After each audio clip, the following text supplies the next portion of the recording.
WREG Media Group family. I'm here with the enigmatic Roland Martin of CNN, and he facilitated the Table of Brotherhood project here at the National Civil Rights Museum in Memphis today.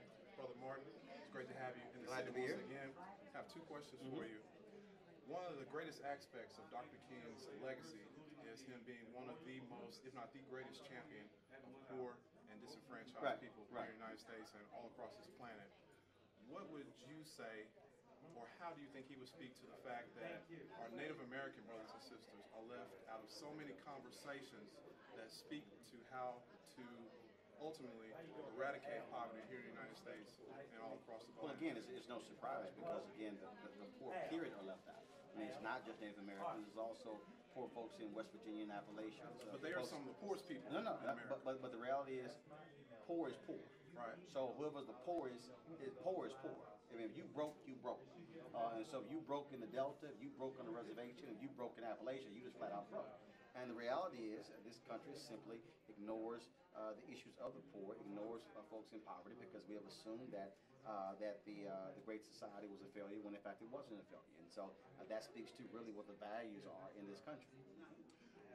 During the panel discussion, job creation was mentioned. I personally feel that three of the most viable and sustainable industries for brand new job creation are green jobs, renewable energy, and transportation. Right, but the fundamental problem with that is that we are used to a existing structure. We're used to a structure that says that, well, do we need to have fuel efficiency standards? No, because we want to keep things as they are. And so that's one of the fundamental problems. And so you have to have a change of culture, a change of attitude, where people understand where we will be in the future. Keep in mind, in the auto industry, they fought safety standards for long. They fought seatbelts. They fought airbags, because always the issue is, well, it's going to cost us too much.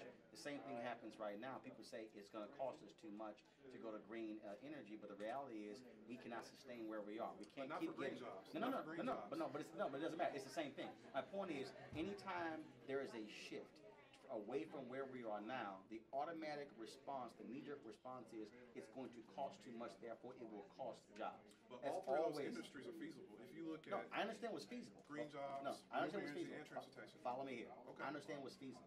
But we talk about public transportation. When gasoline went to almost $5 a gallon, everybody in America was talking about we need to have public infrastructure, transportation, high-speed rail, different busing systems, subways, because gas was so high. When gas went back down under $3 a gallon, everybody said, pull the SUV back out the garage. I don't care about public transportation.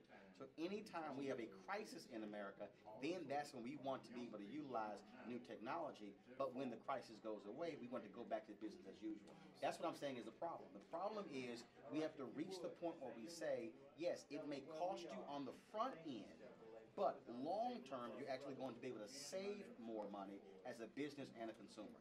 The problem is getting people to accept that now. Now, would you say that part of that is encouraging our politicians in Washington, our policymakers, to be visionaries more so than just regular politicians? No, it's not just politicians. Again, I go back to it.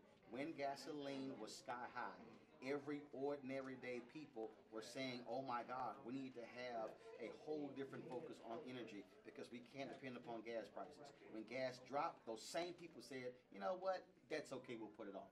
So we can't keep saying, well, it's the politicians. Who votes for them? Who sends them there? See, it's somebody votes for them. It's the people also have to have the will. And that goes back to the point that Lisa made. We all are Superman in some aspect. We have the fortitude to make change, as you were about to say. It's all about the individual.